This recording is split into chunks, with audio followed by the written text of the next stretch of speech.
할렐루야. 9월 20일 주일 예배를 하나님께 드립니다. 지난 주간에 선명자 자매님 어머니신 조길순 어머니께서 수요일 새벽 2시에 소천하셨습니다.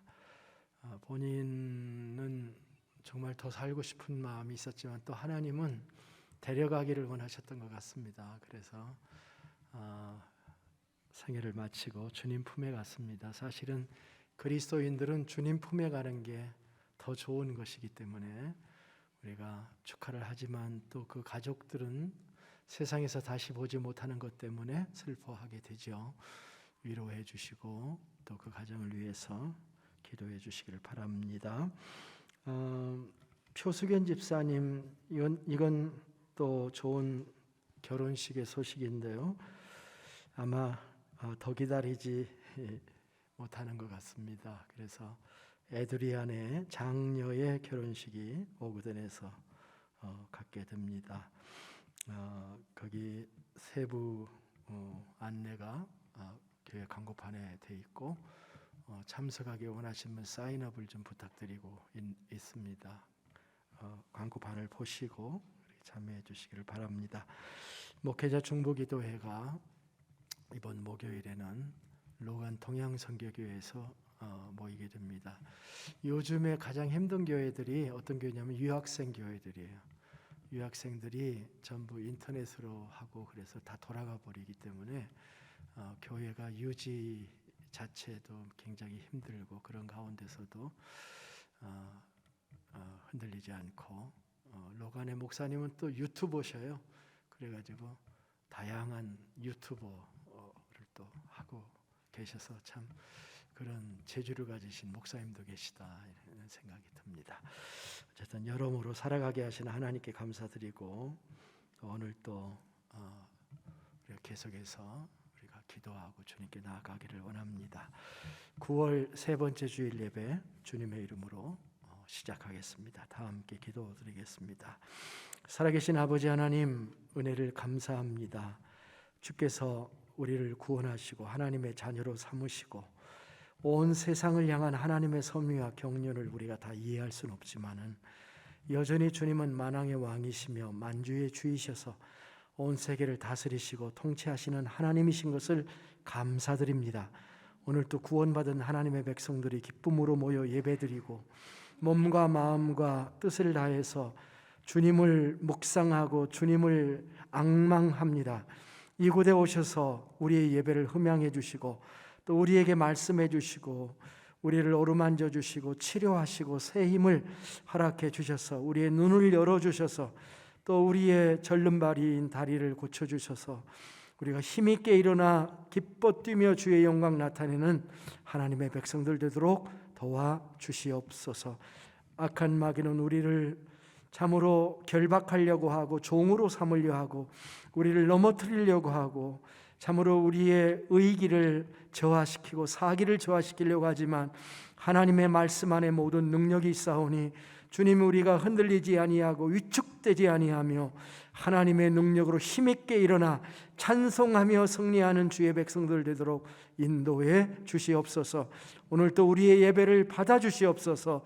영광과 찬송을 주께 돌리오며 존귀하신 예수님의 이름으로 기도합니다. 아멘.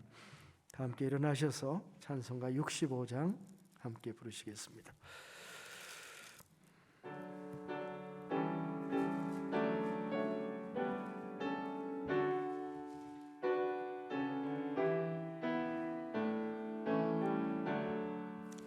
내 영혼아 찬양하라. 주님 앞에 엎드려 구속하신 넓은 은혜 높이 찬양하여라. 할렐루야 할렐루야 영원하신 하나님. 환난 중에 성도들을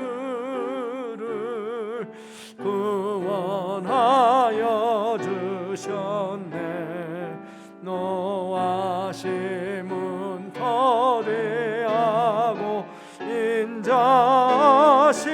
넘치니 할렐루야 할렐루야 하신 하나님 의리 약함하시온주 항상 지켜주시고 인자신 그 손으로 보호하여 주시니 할렐루야 할렐루야 위하신 하나님 전사들아 우리 함께 주께 찬양 드리세. 성도들아 모두 모여 주께 경배하여라.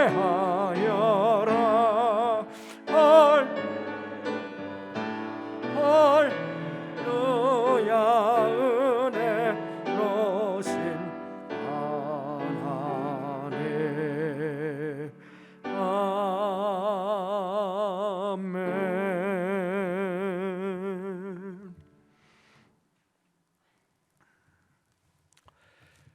오늘은 두 가지 기도 제목으로 기도하겠습니다.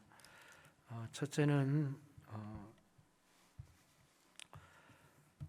우리 나라를 위해서, 미국을 위해서 기도하는 시간을 갖겠습니다. 미국의 길을 인도해 주시고 지난 주간에 대법관도 사망을 했죠. 새로운 대법관도 뽑혀야 되고 또 몇 달 후에는 대통령 선거도 있고 하나님 이 나라를 축복해 주셔서 이 나라의 영성이 회복돼야 되는데 물질은 많고 세계를 리더하는 전투력은 강하지만 영성이 있어야만 세계를 리더할 수 있지 않습니까?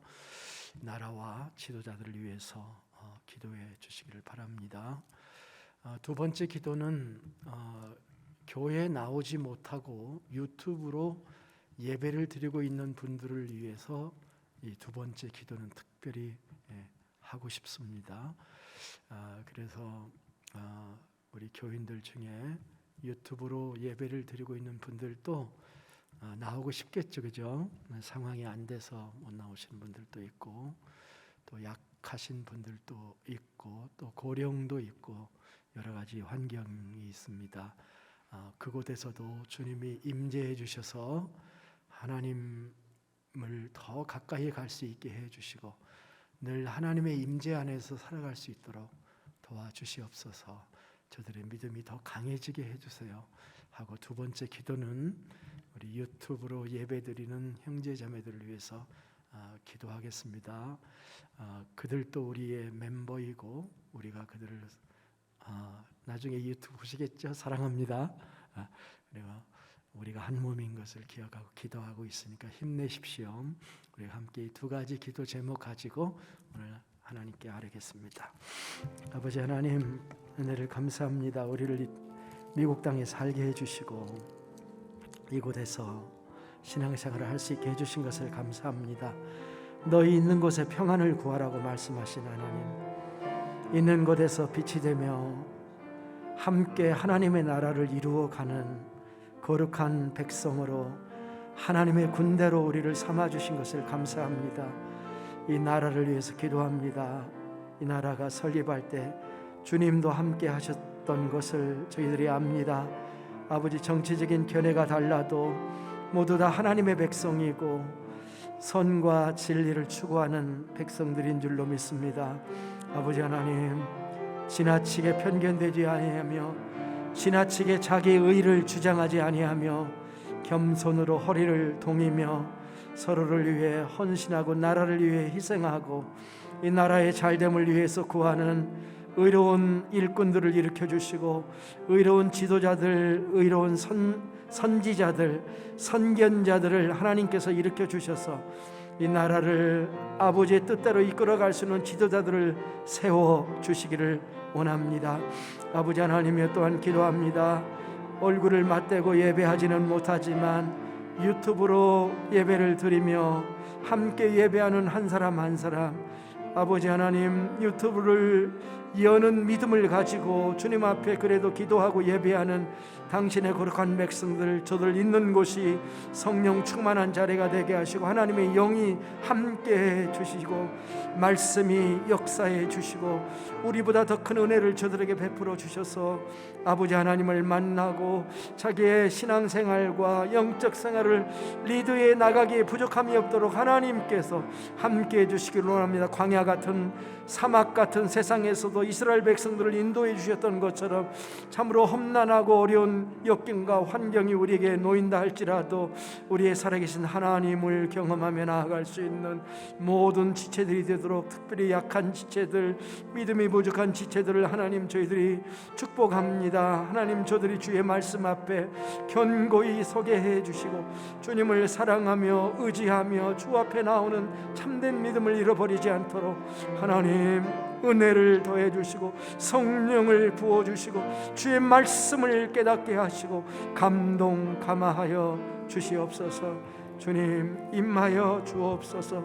간구한 우리의 모든 기도를 주님 응답하여 주시옵소서. 아멘.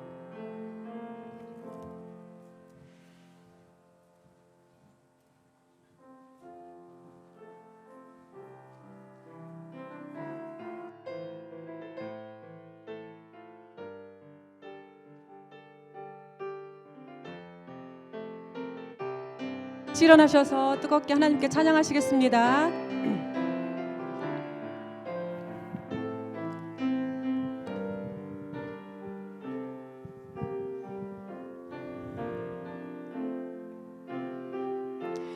You are my strength when I am weak.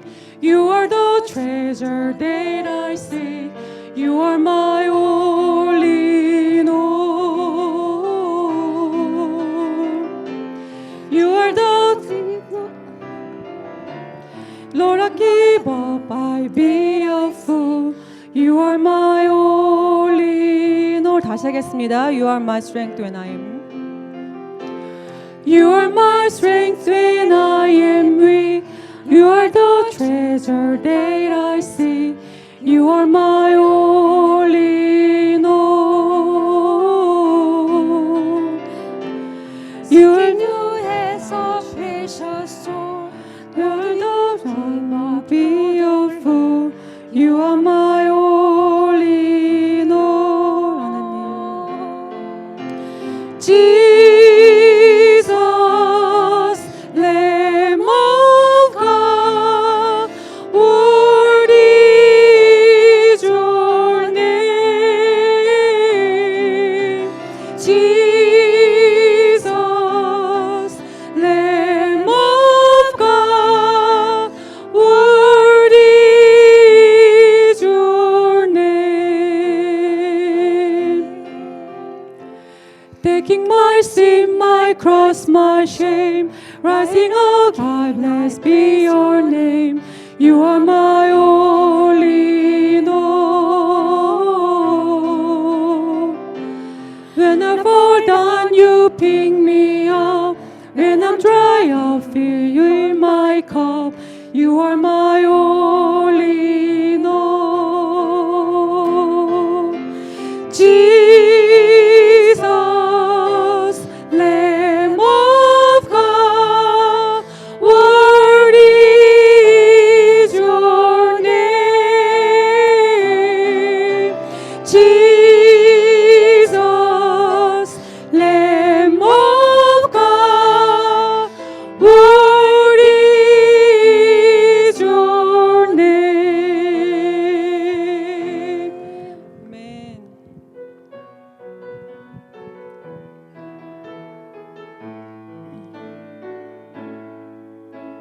슬픈 마음 있는 자, 몸과 영혼 병든 자, 누구든지 부르시오. 예수 이름 부르시오. 그 이름을 믿는 자, 그 이름을 부르는 자, 그가 어떤 사람이든 그는 구원 얻으리. 예수 예수 오 능력의 그 이름 예수 나 외쳐 부르네. 예수 예수 오 구원의 그 이름 예수 나 외쳐 부르네. 예수 그리스도. 은과 금 내게 없으나 나 가진 건 너에게 주니. 능력의 이름 예수라. 그 이름을 붙드시오. 그 이름을 믿는 자, 그 이름을 외치는 자, 그가 어떤 사람이든 그는 주의 영광 보리라. 예수 예수 오 능력의 그 이름 예수 나 외쳐 부르네. 예수 예수 오 구원의 그 이름 예수 나 외쳐 부르네. 예수 그리스도. 우리에게 주신 영광의 이름 나 어찌 잠잠하리. 세상에 크게 외쳐 부르리. 나의 주 예수 그리스도. 예수 예수 오 능력의 그 이름 예수 나 외쳐 부르네. 예수 예수 오 구원의 그 이름 예수 나 외쳐 부르네. 예수 그리스도.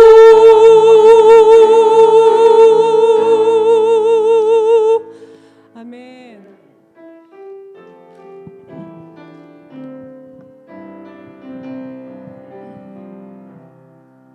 나의 피난처 예수 의지해요. 나의 피난처 예수 의지해요. 나의 가는 길에 거센 바람 몰아쳐와도 나의 피난처 예수 의지해요. 나는 영원히 주님 사랑해요. 나는 영원히 주님 사랑해요. 세상 가는 길에 나의 사랑 끊을 수 없네. 나는 영원히 주님 사랑해요.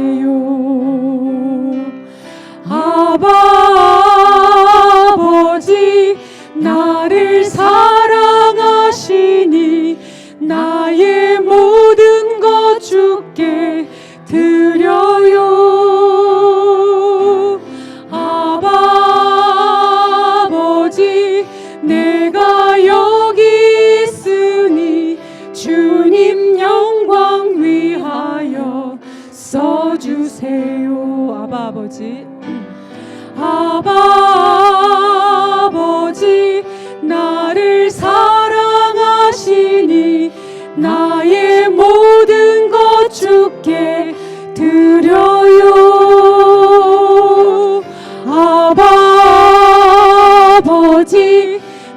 내가 여기 있으니 주님 영광 위하여 써주세요. 주님 교회 위하여 써주세요.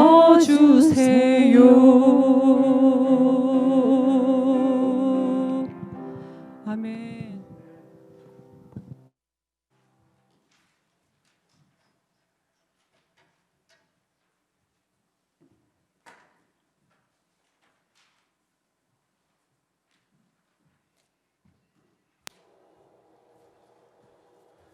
Good morning to everyone. How are you doing? Hope you had a good week. As you remember last week, Moses and Aaron had a confrontation with Pharaoh, and they kind of made a point, but then Pharaoh hardened his heart. So the Lord said to Moses, Pharaoh is unresponsive. He refuses to let the people go. Go to Pharaoh in the morning, and when you see him walking out to the water, stand ready to meet him by the bank of the Nile. Take in your hand the staff that turned into a snake. Tell him, the Lord, the God of the Hebrews, has sent me to tell you, let my people go, so that they may worship me in the wilderness. But so far, you have not listened.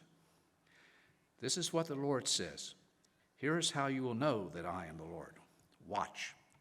I will strike the water in the Nile with the staff in my hand, and it will turn to blood.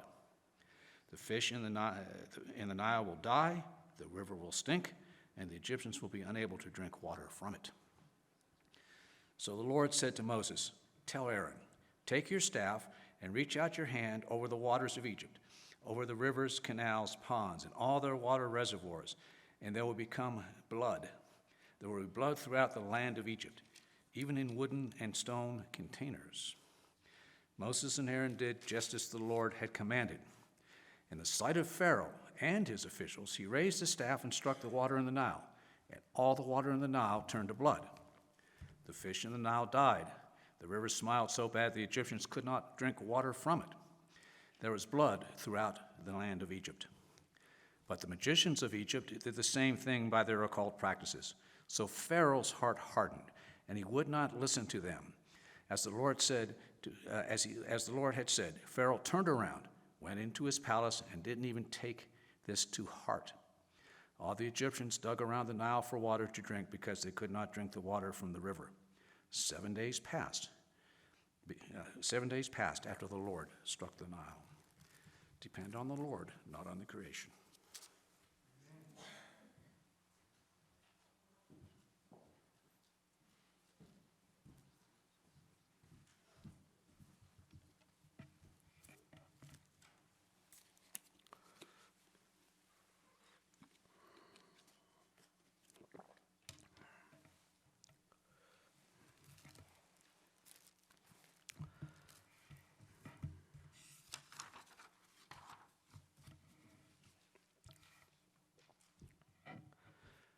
지난달 8월 26일 영국의 익스프레스라고 하는 잡지는 이런 타이틀을 기사로 내보냈습니다.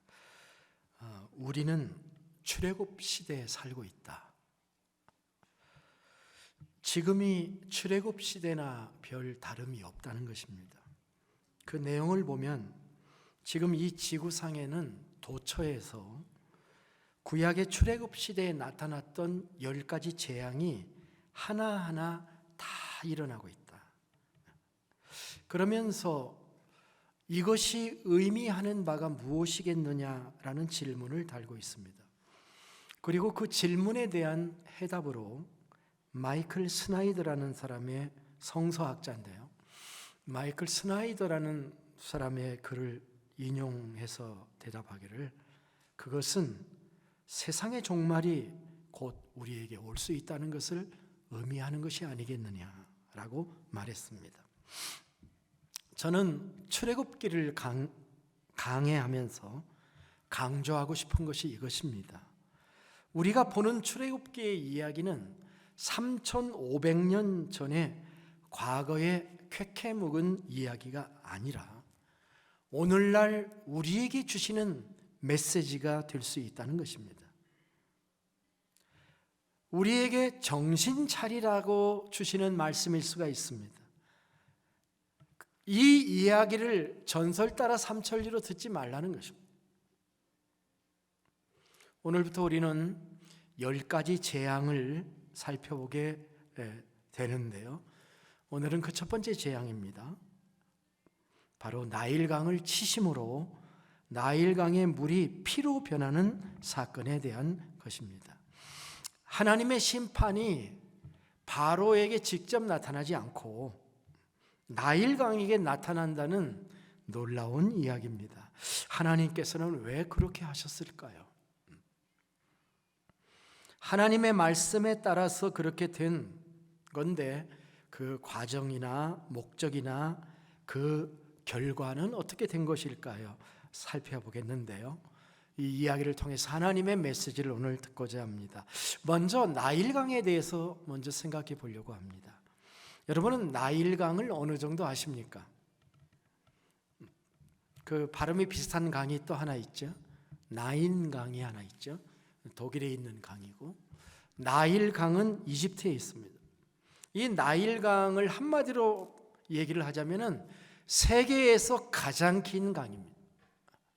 물이 어느 정도 기냐면은 시작점부터 지중해 끝날까지가 4,156마일이에요.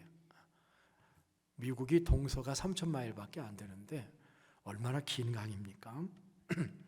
에티오피아와 우간다 두 군데서 발원을 해가지고 이 두 물이 합쳐져 가지고 수단으로 흘러내려가고 그 수단을 거쳐서 이집트에 도달해 가지고 지중해로 흘러 들어가는 겁니다. 고도가 그 아프리카의 이디오피아가 높은 고도. 우리가 잘 아는 대로 그래서 이집트는 나일강의 끝자락에 있는 그런 셈입니다. 나일강은 고대 문명의 젖줄이었습니다. 고대 이집트 문명의 젖줄이었습니다. 이건 과거에도 그렇고 지금도 마찬가지입니다. 지금도 북동쪽 아프리카 사람들의 삶을 지탱시켜주는 근본이 되는 강이 바로 이 나일강이에요. 고대 그리스 역사가 헤로도토스는 나일강을 이집트에 주신 선물이다 그렇게 말했다고 합니다. 지금도 이집트 인구의 90%가 나일강 좌우에 살고 있습니다. 그런데 그 나일강 좌우의 땅덩어리의 크기는 이집트의 5%밖에 안 됩니다. 이집트의 5%밖에 안 된 땅에 이집트 인구의 90%가 살고 있다는 거예요. 그러니까 이 나일강이 주는 영향력, 나일강이 주는 담수의 능력, 그러니까 물의 90%를 나일강에서 전력 수요의 50% 이상을 나일강에 의지해서 살고 있는 겁니다. 보통 강과 나일강의 차이점이 하나 있는데요. 다른 강에서 찾기 힘든 특징 한 가지가 뭐냐고 하면은 이 나일강이 정기적으로 범람한다는 것입니다. 범람이라고 하는 것은 넘친다는 거죠. 근데 이 나일강이 범람하면 수해가 나잖아요.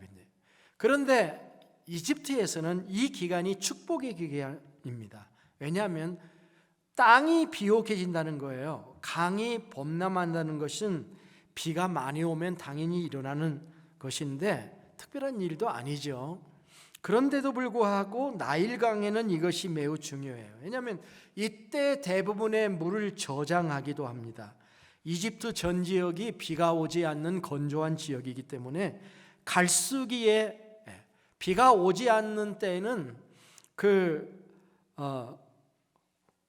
홍수가 내렸을 때 물의 60분의 1밖에 내리지가 않는 거니까 얼마나 이 홍수가 들어와서 넘쳐나는 기간이 중요하다라고 하는 겁니다. 왜냐하면은 나일강이 범람하는 것은 왜 그러냐면은 발원지인 에티오피아 측의 고산지대에서 그 계절성 폭우가 내리게 되는데 그 5월경부터 내리는 계절성 폭우가 나일강 상류에 발생하면 6월 달에는 수단의 하루툼이라는 데 도달을 하게 되고 9월 달에는 이집트 아스완에 도착하게 되고 10월경에는 이집트 수도인 카이로 부근, 그것이 나일강 삼각주 지역인데요. 거기에 도달하는 거예요. 4,000마일을 거쳐서 이제 이게 홍수물이 내려오는데 몇 개월이 걸리는. 요즘은요, 그 치산치수를 잘 하죠. 산도 다스리고 물도 다스려서 댐도 만들어서 해가지고 물을 관리하지만 고대는 어떻게 했었을까요? 그냥 하늘만 바라다보고 있는 거 아닙니까? 그런데 해마다 나일강이 범람해서 그 메마른 땅에 좋은 흙이 들어오는 거예요.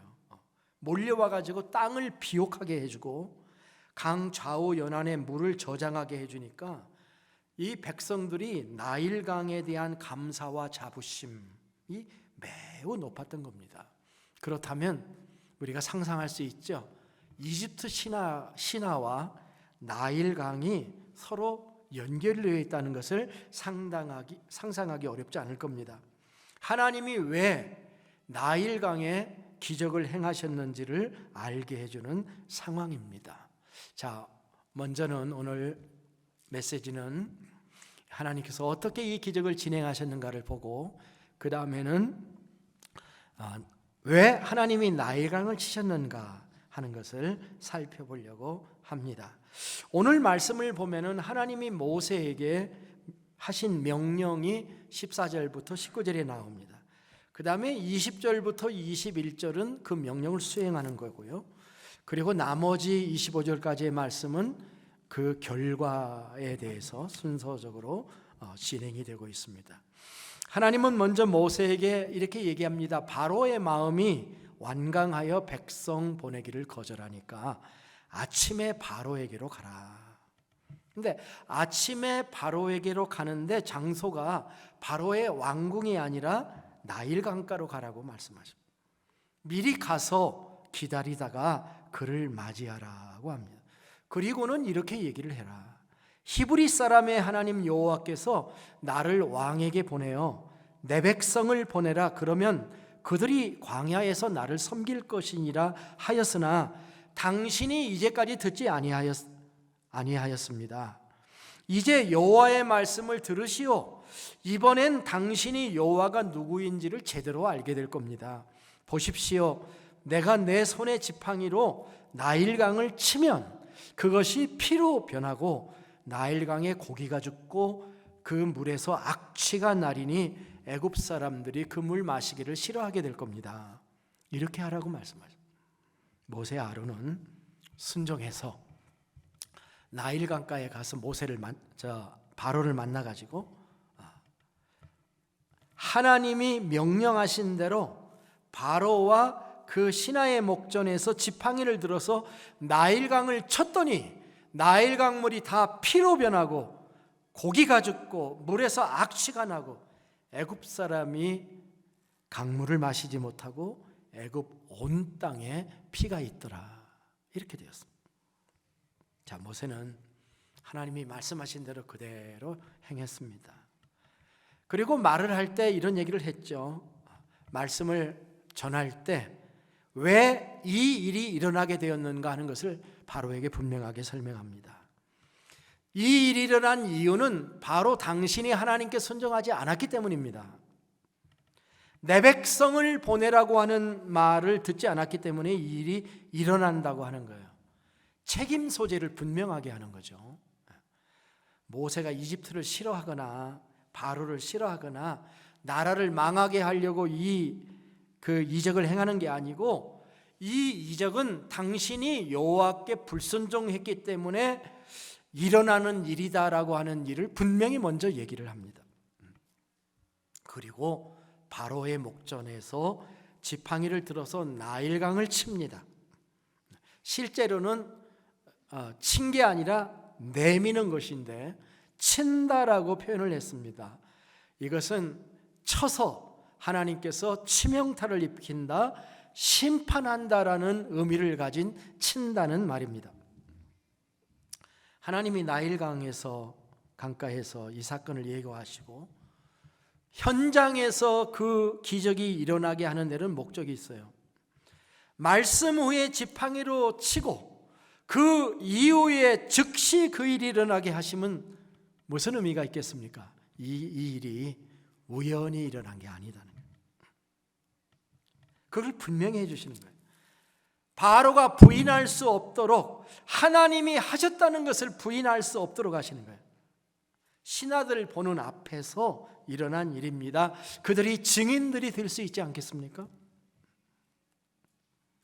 바로가 보는 앞에서 이 일이 일어남으로 인해서 하나님은 바로가 잊지 못할 장면을 기억하도록 만드시는 효과도, 의도도 있었다고 봅니다.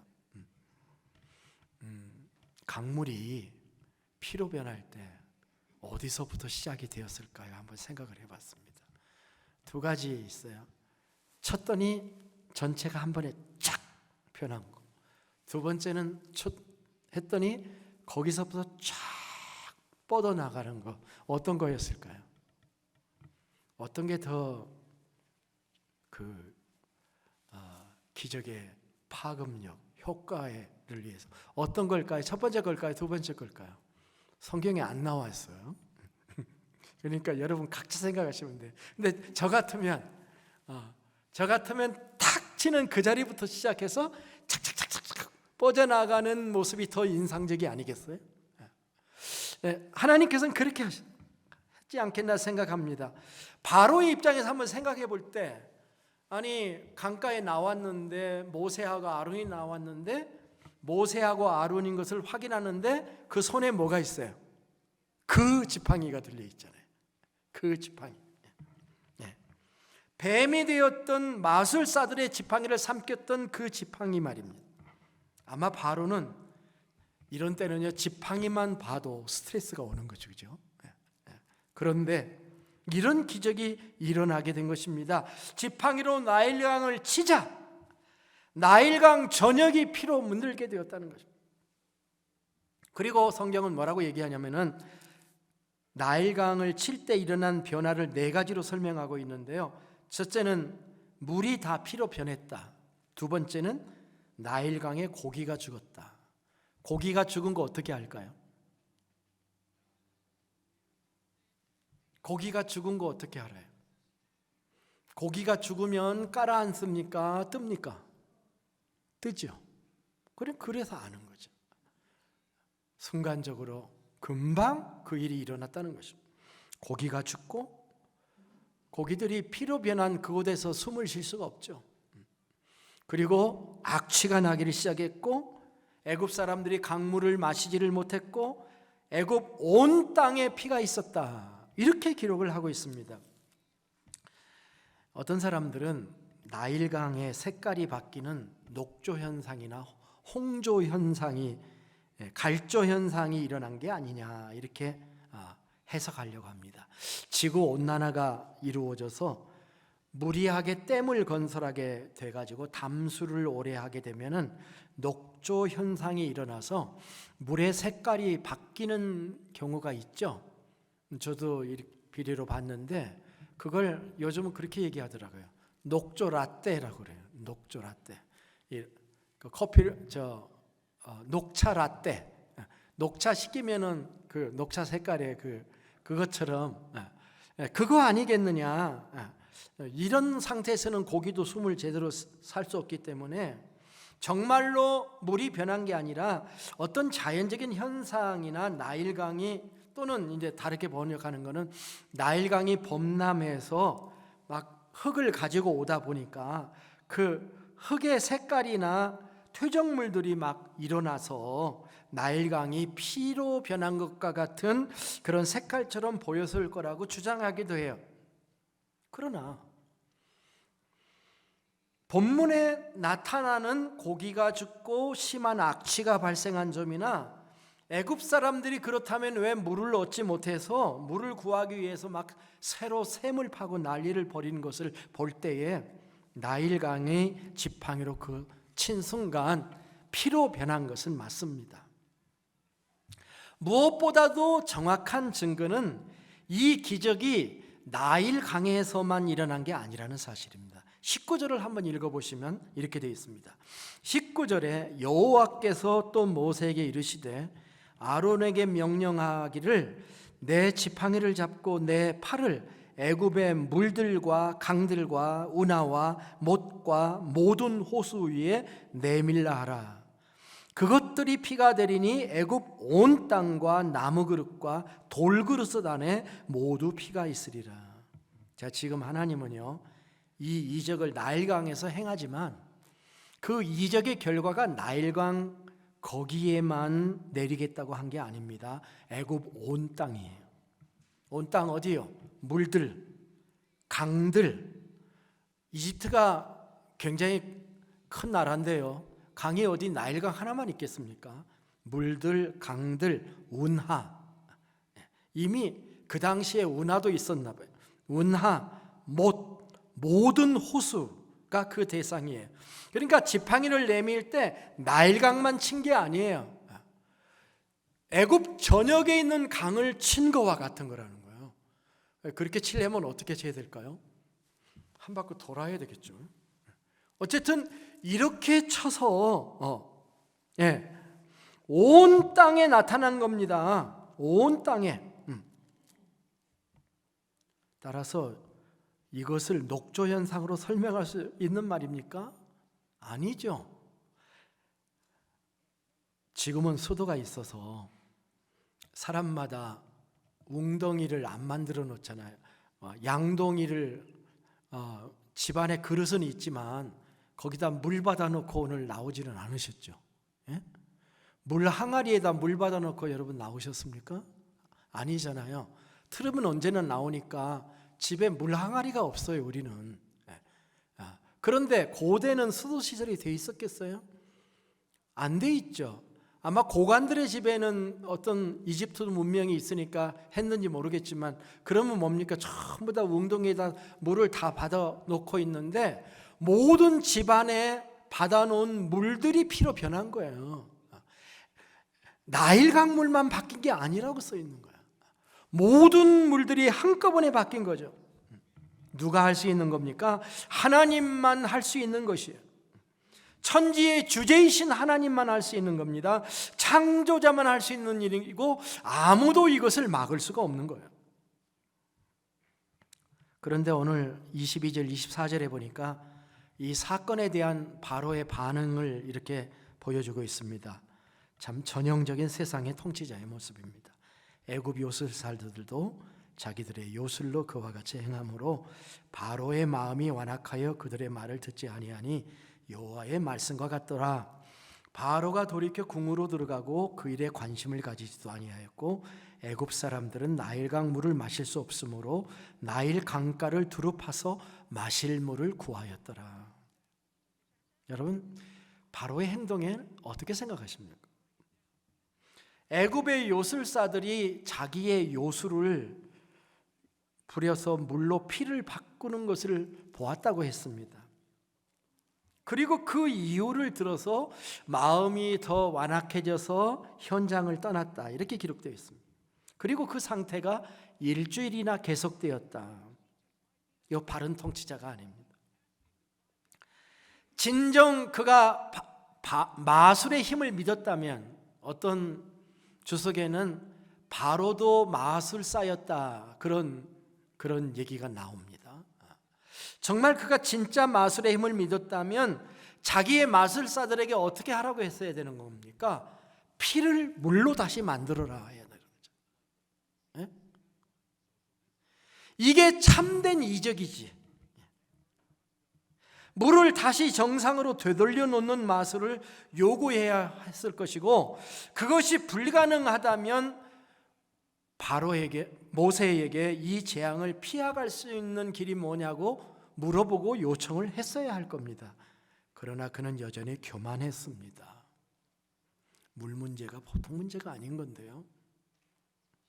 그는 이 큰 일을 작은 일로 여기면서 강을 의지하고 사는 일반 백성들은 상관도 하지 않은 듯한 그런 태도를 보이는 거죠.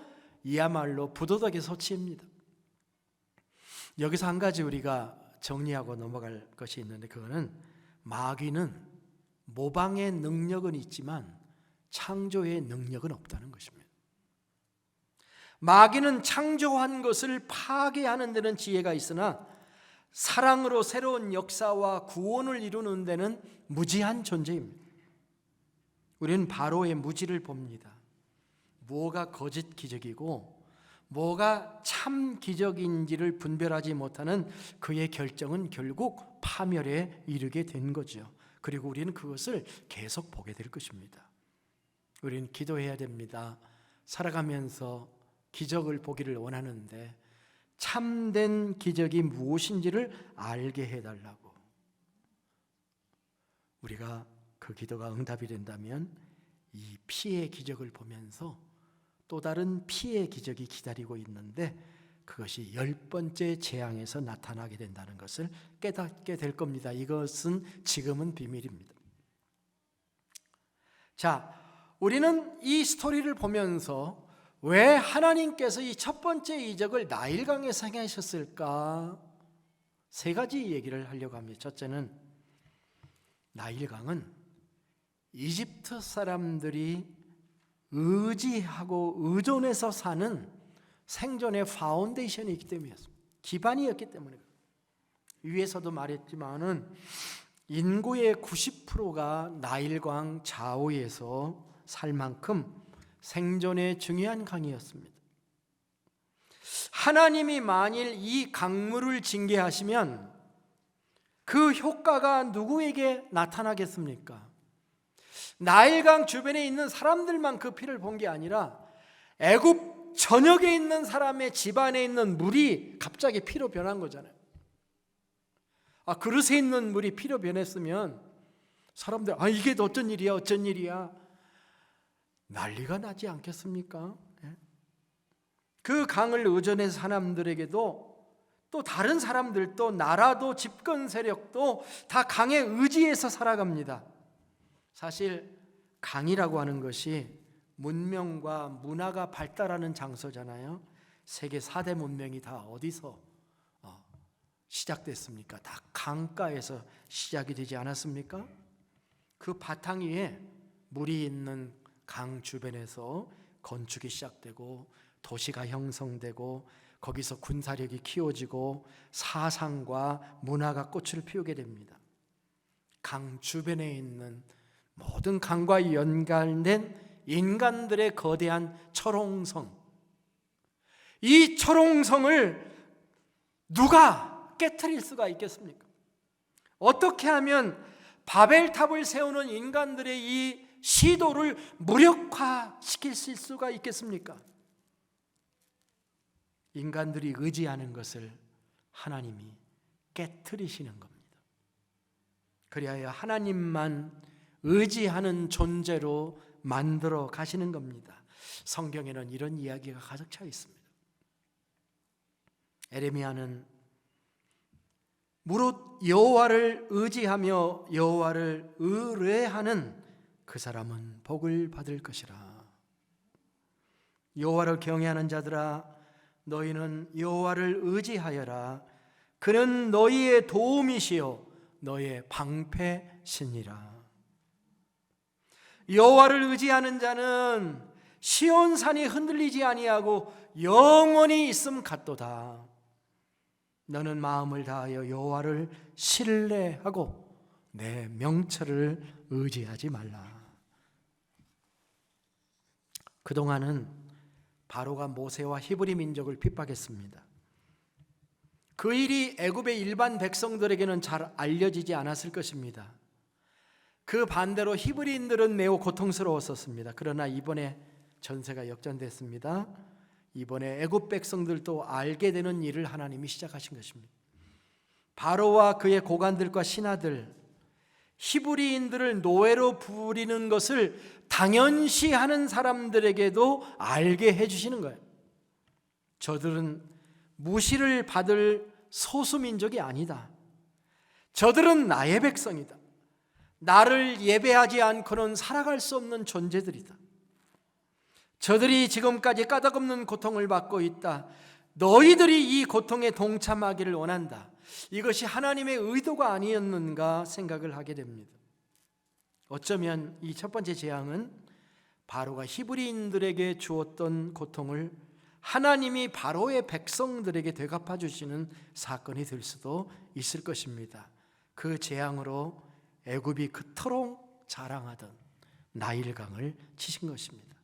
나일강 주변에 사는 사람들에게나 강변에 살지 않고 산간에 살고 있는 모든 사람들의 그릇에 물이라는 담겨진 모든 물에 그 물을 담긴 모든 그릇에 모든 것이 피로 변하는 재앙을 경험하게 하신 거예요. 단지 일주일이지만 그것을 경험하게 하셔서 애굽의 모든 백성들이 히브리인들의 하나님 여호와가 도대체 누구냐, 왜 이런 일이 벌어졌느냐 하는 것을 깨닫고 하나님을 배울 수 있는 길을 허락해 주신 겁니다. 그렇습니다. 인간이 의지하는 것들이 무엇이든지 하나님은 그것을 우상이라고 해요. 그리고 패하기를 원하십니다.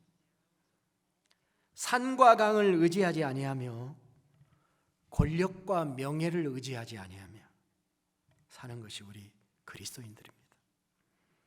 우리는 내 건강이나 내 재주나 내 미모나 나의 신체적 좋은 조건들을 의지하지 않습니다. 이 모든 것들은 우리의 겉모습일 뿐입니다.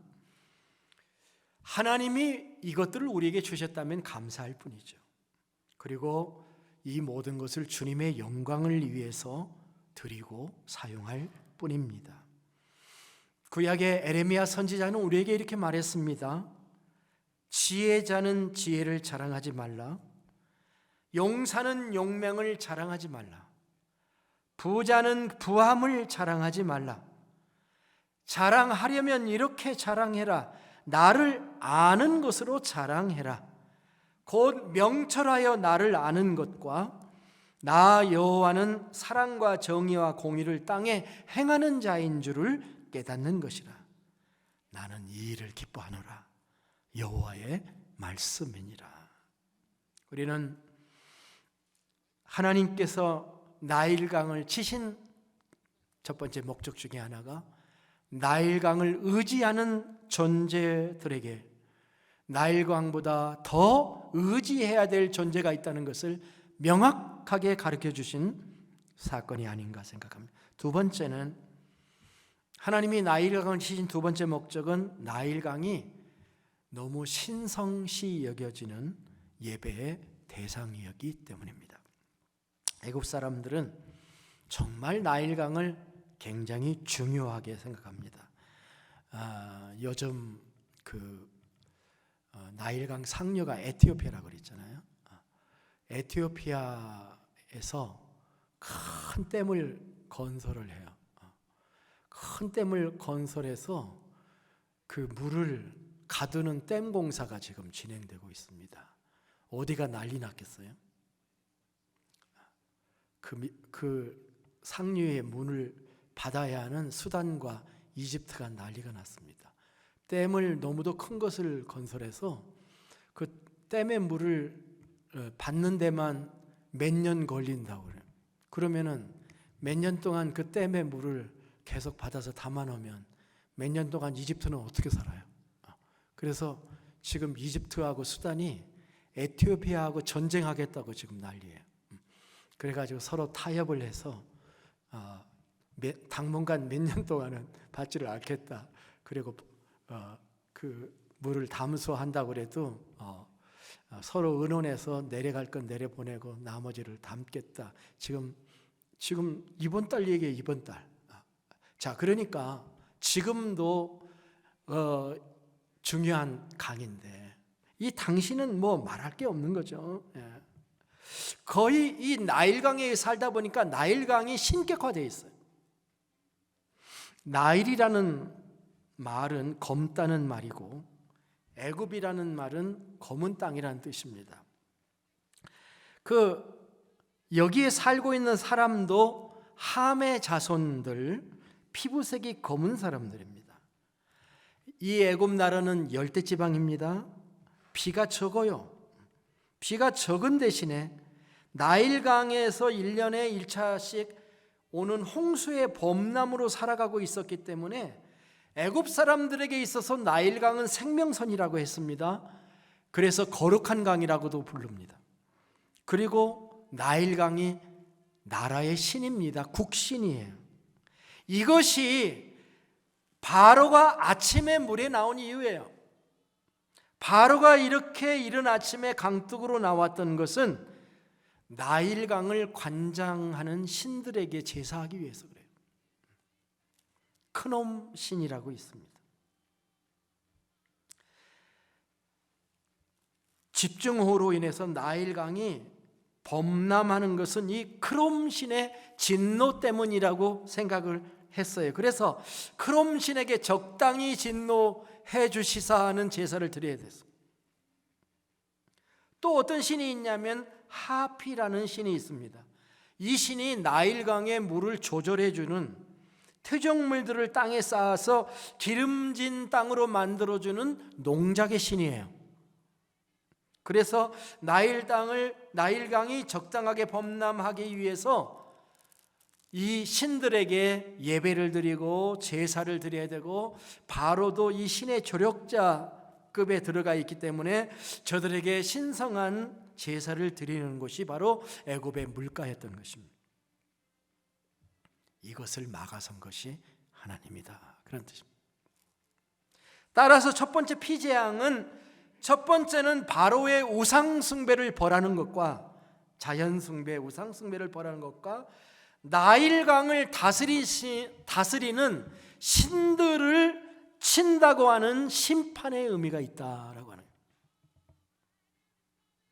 바로가 믿는 신을 무력화시키는 하나님의 정화 행위였다. 첫째는 바로에게는 그 신을 경배하는 것이 무의미하다는 것을 경고하는 것이고, 둘째는 여호와 하나님은 그 신들을 징계도 할 수 있는 존재라고 하는 것을 이중으로 보여줌으로 말미암아 하나님을 드러내주는 사건, 이게 나일강을 친 사건인 것이다. 할렐루야. 하나님은 이런 하나님이시다라고 하는 거예요. 세 번째, 이것은 하나님의 구원이 피와 연관되어서 앞으로 나타날 것이라고 하는 미래 사건의 예표 때문이라고 말하지 않을 수가 없습니다. 자, 지난주일 제가 말씀을 전한 거 한번 기억해 보십시오. 성경의 역사는 어떻게 보면은 뱀의 역사일 수도 있다는 말 기억나시나요? 나시죠? 창세기 3장 얘기도 했고, 아브라함은 졌는데 뱀에게 졌는데, 아담은 뱀에게 졌는데 예수님은 이기셨다고 말씀했고, 우리에게도 같은 싸움이 있는데 우리는 예수님의 능력을 힘에 이기게 된다는 얘기를 했고, 이 뱀은 요한계시록 20장에도 있는데 천년왕국 이후까지도 뱀의 존재가 살아남아 있는 것은 어쩌면 마지막까지 뱀과의 영적인 싸움을 우리가 싸우는 싸움이 우리에게 남아 있다는 얘기를 했죠. 성경은 전혀 안 먹히는 느낌이에요. 다들 마스크를 쓰고 계셔서. 그런데 저는 또한 성경은 뱀의 역사이기도 하지만 피의 역사이기도 하다, 이렇게 생각을 합니다. 사실 보편적인 인류의 역사가들도 세상 역사를 이렇게 기록하다 보면은 정말 선열이 낭자한 게 이 세상 역사 아닙니까? 정권이 정권을, 나라와의 전쟁. 그런데 성경의 역사도 어떻게 보면 피의 역사예요. 그런데 그 피가 사람을 살려가는 피가 아니라 거룩한 피죠. 보배로운 피죠. 보혈의 피입니다. 그게 차이. 이 피를 알게 하시려는 또 하나의 비밀한 계획을 하나님이 가지고 계셨던 거죠. 그게 마지막 10번째 재앙에서 구체적으로 드러나게 됩니다. 물이 생명을 뜻하는 것인데 그 물이 피로 바뀌었다는 것은 사실 피도 생명이거든요. 우리 몸에 피가 우리의 생명이죠. 피가 없이 살 수 없죠.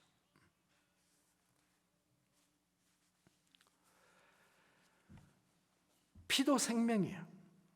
겉으로는 이 물심판이 하나님의 심판을 의미하면서도 심판 후에 다른 종류의 영원한 생명을 우리에게 공급하시려고 하는 하나님의 복음을 담고 있는 플랜이 준비되어 있다고 하는 점에서 매우 신비로운 거죠. 이 부분은 12장에서 얘기를 할 겁니다. 맛보기를 하자면 이런 것들입니다. 창세기 3장에 보면은 인간이 타락한 후에 벌거벗고 있는 아담은 옷의 개념도 없어요. 왜냐하면 한 번도 옷을 입어본 적이 없기 때문에. 그렇죠? 아담과 하와는 옷을 한 번도 입어본 적이 없어요. 그러다가 타락을 했는데 자기의 수치를 느꼈어요. 그럴 때 하나님이 옷을 만들어 주셨죠. 어떤 옷이 없습니까? 가죽 옷이죠. 가죽 옷은 상점에 가서 사왔을까요? 짐승을 죽여야 되죠. 짐승을 죽여 피를 흘려서 그 다음에 그의 수치를 덮어주시죠. 구원의 역사는 피로부터 시작해요. 그래서 이 12장 얘기를 하자면 12장 13절 한 구절을 맛보기로 드리겠는데, 내가 피를 볼 때 너희를 넘어가리니 재앙이 너희에게 내려 멸하지 아니하리라. 이 피가 구원의 피인 거예요. 피를 볼 때 넘어간다고 말씀하고 있지 않습니까? 자, 말씀을 마무리하겠습니다. 우리는 오늘 하나님이 나일강을 피로 바꾸신 사건을 통해서 진리를 몇 가지 보았습니다. 그 핵심에 하나님은 인간이 의지하는 것들을 파괴하시는 하나님이시다라고 하는 것입니다. 이게 오늘 제 설교의 제목이기도 합니다. 하나님은 우리가 의지하는 것을 치시는 하나님이시라는 거예요. 다른 말로 하면 하나님은 우리가 자기를 의지하기를 원하시는 하나님이시라는 말씀이에요. 인간의 간사함은 자신이 가진 것을 의지하는 그런 경향이 있다라고 하는 것입니다. 우리는 하나님이 주신 것들을 하나님보다 더 사랑하는 존재들입니다. 에덴 동산을 주신 하나님을 하나님보다 에덴 동산을 더 사랑하는, 반대로 해야 되는데 종종 우리는 그렇지 못합니다. 로마서 1장의 표현을 따르면 피조물을 조물주보다 더 경배하고 숨기는 우리들, 그 속에 우리 자신도 들어있습니다.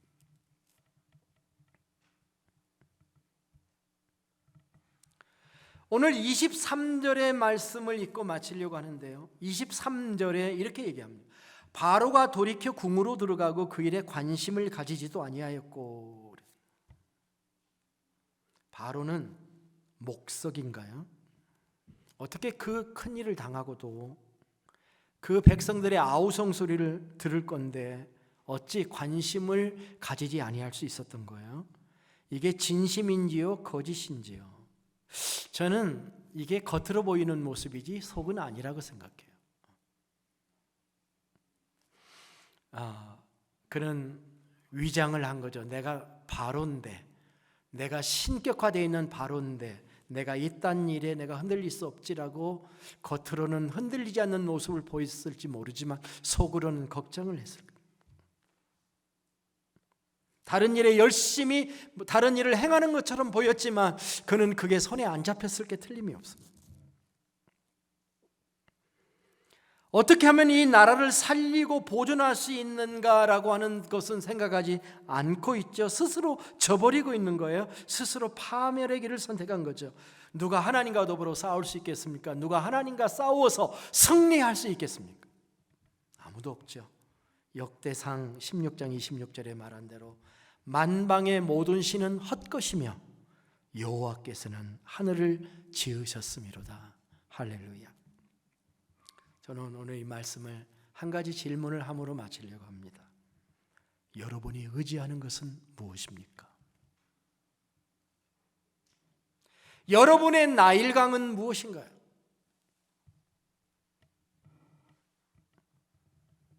어떤 사람은 남편을 의지하고 살고 아내를 의지하고 삽니다. 물론 그래야 됩니다.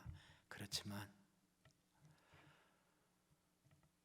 남편과 아내와 혹은 내 자식들은 내 섬김의 대상이지 의지의 대상이 아닙니다. 그들이 실망시킬 때 어떻게 할 건데요? 그럼 내 죽습니까? 그럼 내가 의지하는 것들이 하루아침에 무너져 버리면 나는 어떻게 삽니까? 내가 의지하는 게 재물인가요? 명예인가요? 지식인가요? 내 건강인가요? 건강 믿을만 할까요? 여러분은 무엇에 여러분의 생명을 걸고 있습니까? 무엇에 여러분의 자존심을 걸고 있습니까? 주님이 그 강을 치시기 전에 빨리 포기하고 하나님 오늘 찬송한 대로 나는 주님만 의지합니다 라고 고백해야 하지 않을까요? 오직 그분이 나에게 참된 행복과 기쁨을 주시는 분이시다라고 고백하며 살아야 되지 않을까요? 하나님만 사랑해야 되지 않을까요? 내가 가진 것이 우상이 되고 내가 가진 것을 지키는 것이 우상 숭배가 되지 않도록 항상 자기 자신을 돌아보면서 하나님이 나의 모든 것이다, 하나님이 나의 삶의 터전이고 영원한 반석이시다 라고 고백해야 되지 않을까요? 기도하겠습니다.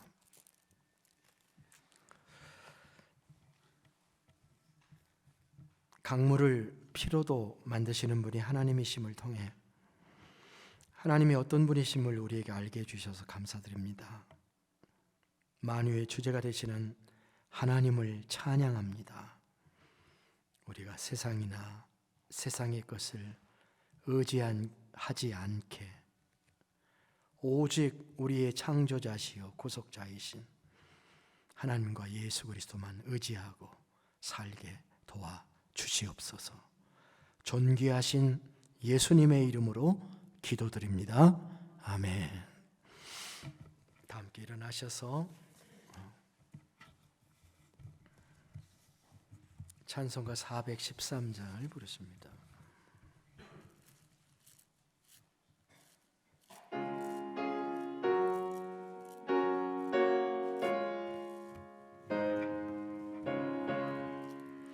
내 평생에 가는 길 순탄하여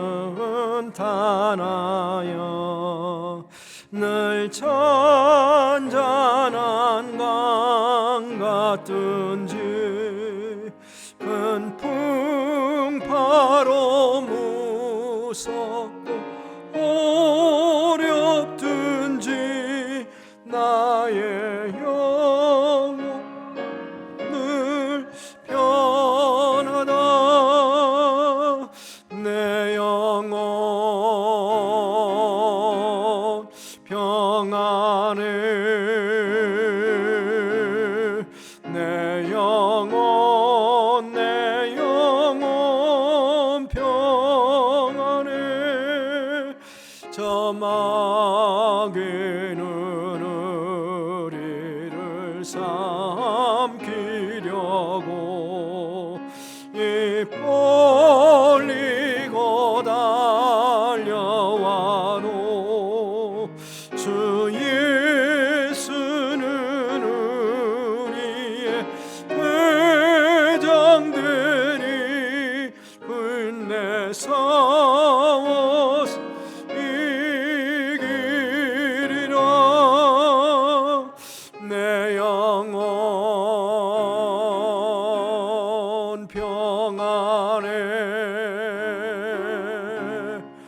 내 영혼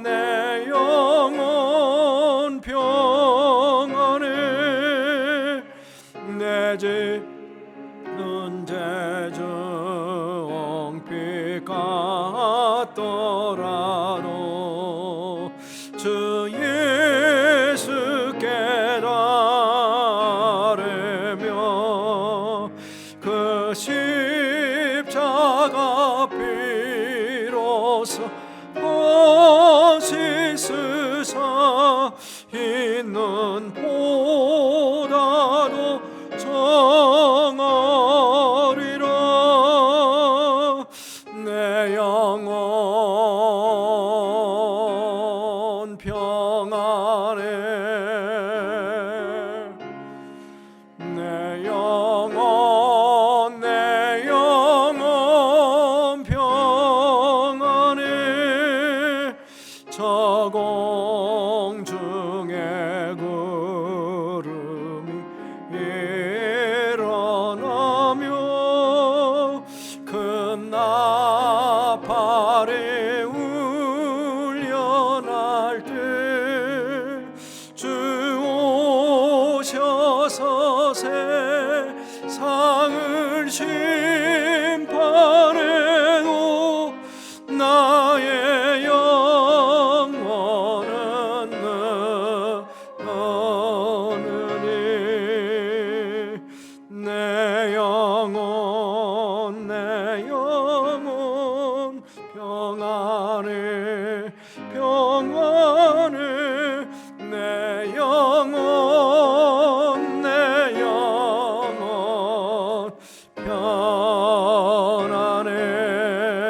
편안해 주님 우리의 예배를 하나님께 드리며 우리의 물질을 주님께 드립니다. 드려지는 11조 헌금과 감사의 예물과 주일 헌금과 선교 헌금과 우리의 몸과 마음과 우리의 삶을 주님 연락해 주시옵소서. 이 땅에 사는 동안 주님을 의지하며 하나님의 위대한 일을 경험하는 하나님의 백성들 되도록 인도해 주시옵소서. 이제 우리 주 예수 그리스도의 은혜와 우리 아버지 하나님의 무한하신 사랑하심과 성령의 감동 감화 내주 역사 위로 충만하심이 하나님께 예배하는 그리고 유튜브로 하나님께 예배하는 한 사람 한 사람 머리 위에 영원토록 함께 계실지어다. 아멘.